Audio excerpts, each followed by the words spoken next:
13h01 em Natal. Boa tarde, meu querido irmão. Boa tarde, minha querida irmã. Que a graça e também a paz misericordiosa do nosso Senhor e Salvador Jesus Cristo. A paz não é merecimento. Claro que a nossa disciplina espiritual, a disciplina psicológica, coopera muito. A gente vai aprendendo, quando vai dando ouvidos à voz do Espírito Santo, a livrar-se, né? A desviar o caminho do mal, né? Como diz o texto no livro de Jó, ele desviava-se do mal, ou seja, mentalmente já vai pegando aquela experiência com a sensibilidade do Espírito. Mas isto é graciosidade de Deus. E eu agradeço a Ele por mais esta ocasião em que Ele está nos dando. Eu já sinto a graça e a paz dEle. Com certeza, mais uma vez, Ele conduzirá o programa explicando a Bíblia, que tem alguns propósitos. Dentre eles, o propósito de nos incentivar a ler a Bíblia todos os dias. Leia a Bíblia, meu irmão. Leia a Bíblia, porque com a leitura da Bíblia a coisa já se aperta e tem momentos que a gente já se vê assim como que num beco sem saída. Não é verdade?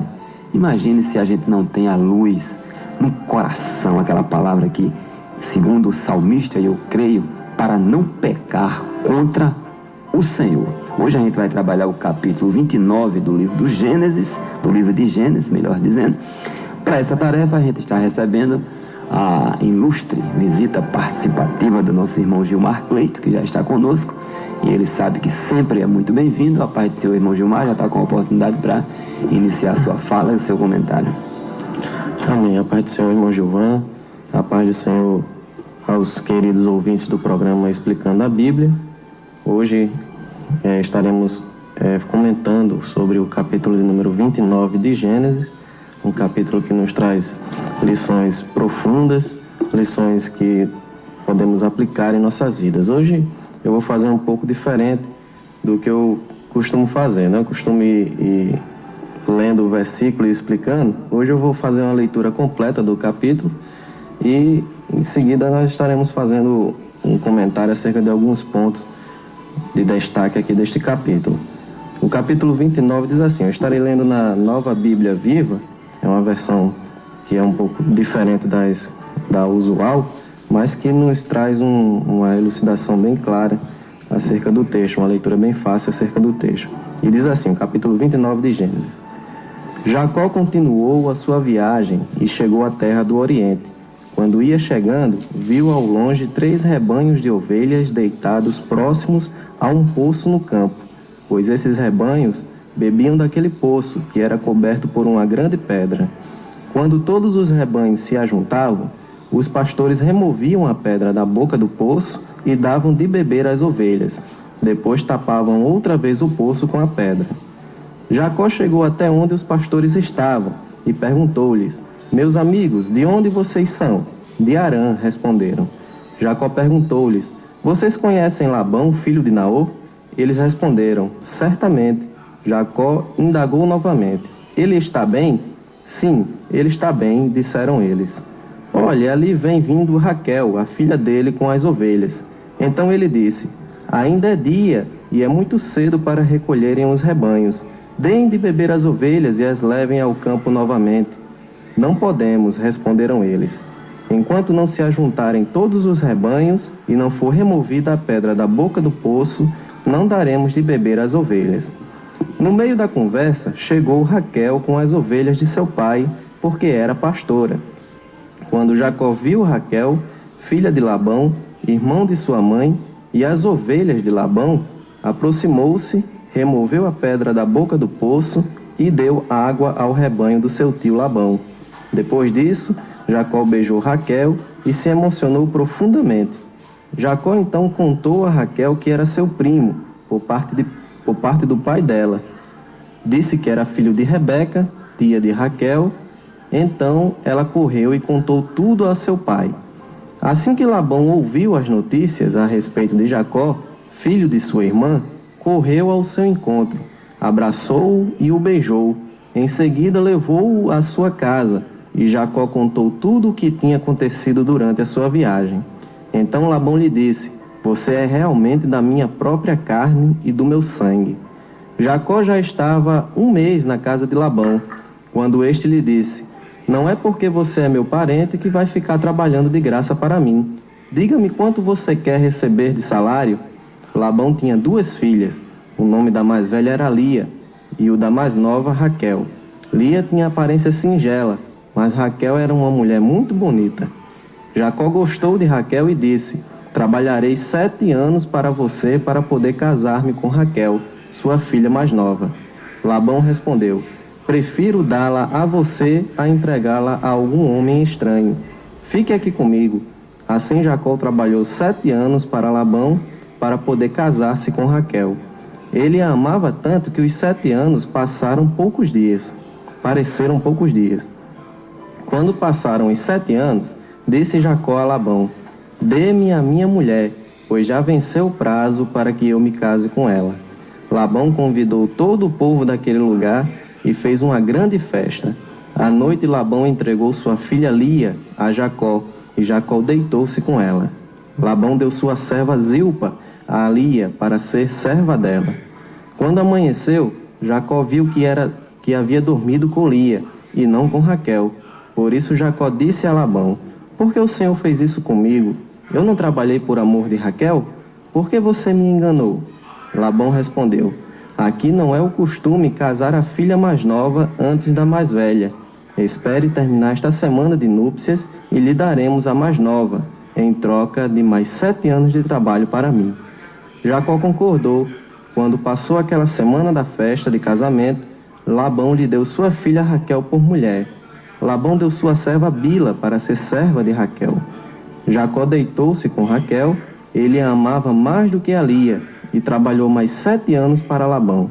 Quando o Senhor viu que Lia era desprezada por Jacó, fez com que ela tivesse filhos. Raquel, porém, não podia ter filhos. Lia ficou grávida e deu à luz um filho, e deu-lhe o nome de Ruben, pois disse: o Senhor viu a minha aflição, agora o meu marido me amará. Lia engravidou novamente, e quando deu à luz disse: o Senhor ouviu que eu era desprezada, e me deu este filho, por isso chamou-o de Simeão. Lia engravidou outra vez, e quando deu à luz o 3º filho disse: desta vez meu marido se unirá a mim, porque lhe dei 3 filhos, por isso chamou-o de Levi. Lia engravidou mais uma vez, e quando deu à luz um filho, disse: desta vez louvarei ao Senhor, por isso deu-lhe o nome de Judá. Então parou de ter filhos. Amém.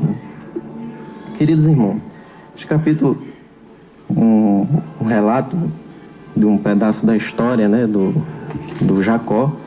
Ele é um relato dos primeiros momentos de Jacó ali na terra do Oriente, né, mais precisamente ali na casa do seu tio Labão.